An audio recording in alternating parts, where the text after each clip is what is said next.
La forêt retenait son souffle. Des rayons de soleil, verts et fragmentés, tachetaient la rive du lac. Deux garçons, Evan et Thomas, riaient en faisant ricocher des pierres sur l'eau calme. La forêt de Miraval était leur royaume pour l'après-midi. Evan, toujours le plus audacieux, défia Thomas de le suivre plus profondément dans les bois. Il courut, son rire résonnant, jusqu'à ce qu'il soit avalé par l'ombre des arbres. Thomas hésita. Un silence anormal s'était installé. Il appela son frère, sa voix faible et fluette dans le calme. Aucune réponse. La panique, froide et rapide, le saisit. Il courut vers l'endroit où Evan avait disparu, mais il n'y avait aucun signe de lui. Seul le bruissement des feuilles et le silence inquiétant persistaient. Thomas chercha jusqu'à la tombée de la nuit, son espoir diminuant avec la lumière. Il appela Evan, jusqu'à ce que sa voix soit rauque. La forêt, autrefois un lieu d'aventure, vibrait maintenant d'une menace qu'il n'avait jamais imaginée. Lorsque les équipes de recherche arrivèrent enfin, elles trouvèrent Thomas blotti sous un chêne géant, le visage strié de larmes et de terre. D'Evan, il n'y avait aucune trace. 8 ans avaient passé depuis ce jour. 8 ans de questions sans réponse, de chuchotements et de rumeurs qui tourbillonnaient autour du village comme des feuilles mortes dans le vent d'automne. La forêt gardait ses secrets. Elle avait avalé Evan tout entier, laissant derrière elle un vide qui résonnait au cœur de sa famille. Thomas, marqué à jamais par ce jour, portait le poids de l'absence de son frère. Il pouvait encore voir le sourire malicieux d'Evan, entendre son rire résonner à travers les arbres. La culpabilité était une douleur constante, une ombre qui le suivait partout. Il avait promis à ses parents qu'il ne retournerait pas dans la forêt, qu'il resterait loin de l'endroit qui hantait ses rêves. Mais certaines blessures sont trop profondes pour guérir, certaines cicatrices trop vives pour être ignorées. La nouvelle arriva un jour semblable à celui où Evan avait disparu. La lumière du soleil filtrait à travers les arbres, projetant de longues ombres sur le sol poussiéreux de l'appartement de Thomas. Il était assis, penché sur une tasse de café, les yeux injectés de sang, après une autre nuit blanche. Le téléphone sonna, sa sonnerie stridente rompant le silence. La voix à l'autre bout était inconnue, hésitante. « Thomas, » demanda la voix, « nous avons trouvé quelque chose qui appartenait à votre frère. » Le colis arriva 2 jours plus tard. À l'intérieur, niché dans de la mousse protectrice, se trouvait le téléphone d'Evan. Il était vieux, l'écran fissuré, le boîtier métallique rayé et terne. Thomas le fixa, le cœur battant à tout rompre. Il n'avait pas osé espérer, pas après toutes ces années. Une poussée d'adrénaline, vive et soudaine, le parcourut. Il devait savoir, il devait essayer. Il brancha le téléphone au chargeur, les mains tremblantes. L'écran scintilla, puis s'illumina. Une image d'Evan, le visage fendu d'un large sourire, remplit l'écran. C'était leur dernière photo ensemble, prise quelques instants avant sa disparition. Thomas traça le contour de son frère avec ses doigts, la gorge serrée. Puis, il le vit. Une notification, à peine visible dans le coin de l'écran. Un message, envoyé d'un numéro inconnu. Le message était court, énigmatique. Une seule ligne de texte qui fit froid dans le dos de Thomas. Le cœur de la forêt détient la clé. L'espoir, fragile et tranchant comme du verre brisé, vacilla dans la poitrine de Thomas. Était-ce une blague cruelle? Ou Evan, d'une manière ou d'une autre, pouvait-il encore être en vie? Thomas passa les jours suivants, absorbé par le téléphone. Il analysa le message, le numéro, la date d'envoi. Il avait été envoyé 1 semaine après la disparition d'Evan, d'un numéro désormais déconnecté. Il chercha des indices, le moindre soupçon de signification dans les mots énigmatiques. Puis il le remarqua. Les chiffres du numéro de téléphone n'étaient pas aléatoires. Ils formaient une séquence, un code. Il le reconnut instantanément.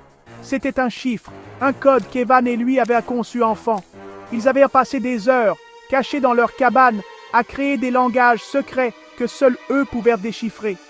C'était leur code, un langage forgé dans les jeux d'enfance et les secrets chuchotés. Son cœur battait à tout rompre alors qu'il traduisait les chiffres, ses doigts courant sur le clavier. Le message décodé lui fit froid dans le dos. C'était un ensemble de coordonnées, un emplacement au plus profond de la forêt de Miraval. Les cheveux sur sa nuque se dressèrent. La forêt, le lieu de ses cauchemars, l'appelait à nouveau. Il savait, avec une certitude qui le glaçait jusqu'aux os, qu'il devait y retourner. Il devait retrouver son frère. La forêt de Miraval n'avait pas changé. C'était un lieu d'ombre et de secret, où la lumière du soleil peinait à pénétrer la dense canopée de feuilles. L'air était lourd de l'odeur des aiguilles de pin et de la terre humide. Thomas, armé d'un sac à dos et d'une lampe de poche, suivit les coordonnées sur le téléphone d'Evan.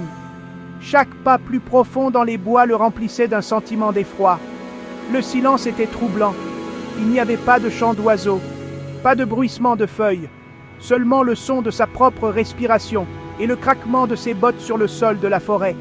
Les arbres, anciens et noueux, semblaient le regarder avec une désapprobation silencieuse. Alors qu'il s'aventurait plus profondément, l'air devint plus froid, le silence plus profond. Il commença à entendre des murmures, faibles et indistincts, portés par le vent. Ils semblaient émaner des arbres eux-mêmes, murmurant des secrets dans une langue qu'il ne comprenait pas. Il accéléra le pas, le cœur battant à tout rompre, les coordonnées sur le téléphone le menant vers le cœur du mystère. Les coordonnées le menèrent à une clairière, un lieu d'un calme surnaturel. Les arbres ici étaient tordus et noueux, leurs branches tendues vers le ciel comme des bras suppliants. Au centre de la clairière, à moitié cachée par un enchevêtrement de racines, gisait une dalle de pierre couverte de mousse. Thomas ressentit un pincement d'inquiétude. Cet endroit semblait ancien, épargné par le temps. En écartant les broussailles enchevêtrées, il remarqua un léger bourdonnement. Il était faible, à peine audible, mais il semblait vibrer dans l'air même. Il s'agenouilla, ses doigts traçant le contour de la dalle de pierre. Elle était froide, anormalement froide. Puis, il le vit. Une petite indentation presque imperceptible dans la pierre. C'était la forme d'une main. Avec hésitation, il plaça sa main dans l'indentation. Le bourdonnement s'intensifia, le sol sous lui semblant vibrer. Avec un gémissement de pierre ancienne, la dalle commença à bouger. Elle glissa, révélant une gueule sombre et béante en dessous. Un escalier taillé dans la terre descendait dans l'obscurité. Thomas sentit un frisson lui parcourir l'échine. Il savait, avec une certitude qui défiait toute logique, qu'il avait trouvé le cœur de la forêt. L'air dans la chambre était froid et vicié, lourd du poids des siècles. Thomas, le faisceau de sa lampe de poche traversant l'obscurité, descendit les marches avec précaution. L'air s'épaissit de l'odeur de terre humide et d'autre chose, quelque chose d'ancien et vaguement métallique. L'escalier descendait en spirale, les marches de pierre glissantes d'humidité. La chambre au bas de l'escalier était vaste, son plafond se perdait dans l'ombre. Des torches, placées à intervalles réguliers le long des murs, s'animèrent à son entrée, projetant des ombres dansantes sur la pierre brute. Au centre de la chambre, baignée d'une lumière éthérée, se tenait une silhouette. Elle était grande et mince, sa peau aussi blanche que l'os. Ses yeux grands et lumineux brillaient d'une lumière surnaturelle. La créature se tourna, son regard se fixant sur Thomas. Elle parla, sa voix un bourdonnement doux et mélodieux, qui semblait résonner au plus profond de ses os.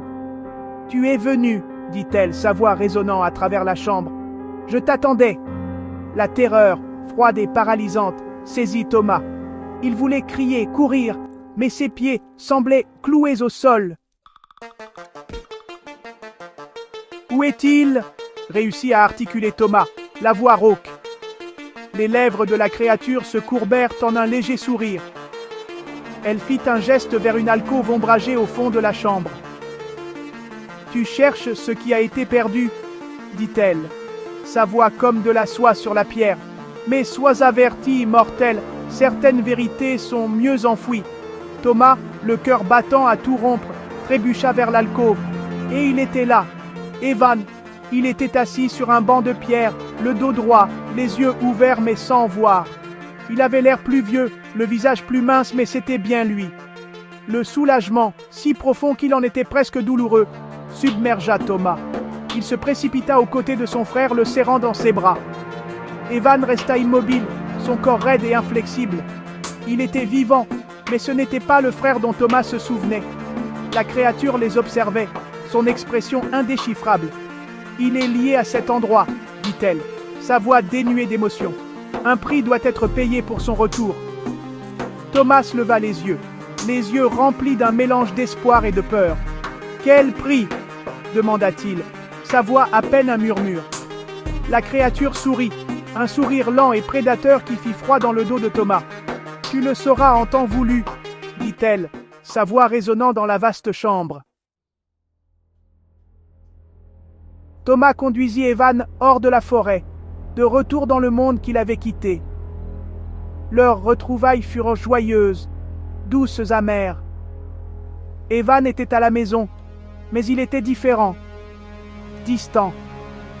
La lumière dans ses yeux, l'étincelle de malice qui avait toujours été là, avait disparu. Il parlait peu, ses paroles souvent énigmatiques, son regard lointain et troublé. Alors que les jours se transformaient en semaines, Thomas était en proie à un malaise croissant. Il ne pouvait se défaire du sentiment que quelque chose n'allait pas, que la créature dans la chambre n'en avait pas fini avec eux. Ses cauchemars étaient hantés par les paroles d'adieu de la créature, sa promesse d'un prix à payer. Il essaya d'ignorer la peur, de se concentrer sur la guérison d'Evan, mais elle persistait comme une ombre, un rappel constant des ténèbres qui se cachaient sous la surface. Puis, les messages commencèrent. Chaque nuit, lorsque l'horloge sonnait minuit, Thomas recevait un SMS. Les messages étaient toujours les mêmes, une seule ligne de texte qui lui glaçait le sang. La forêt se souvient. Il ne savait pas qui les envoyait, mais il savait, avec une certitude qui le glaçait jusqu'aux os, que la créature dans la chambre observait, attendait. La forêt avait rendu ce qui était perdu, mais à quel prix? La réponse, il le craignait, était quelque chose qu'il n'était pas encore prêt à affronter.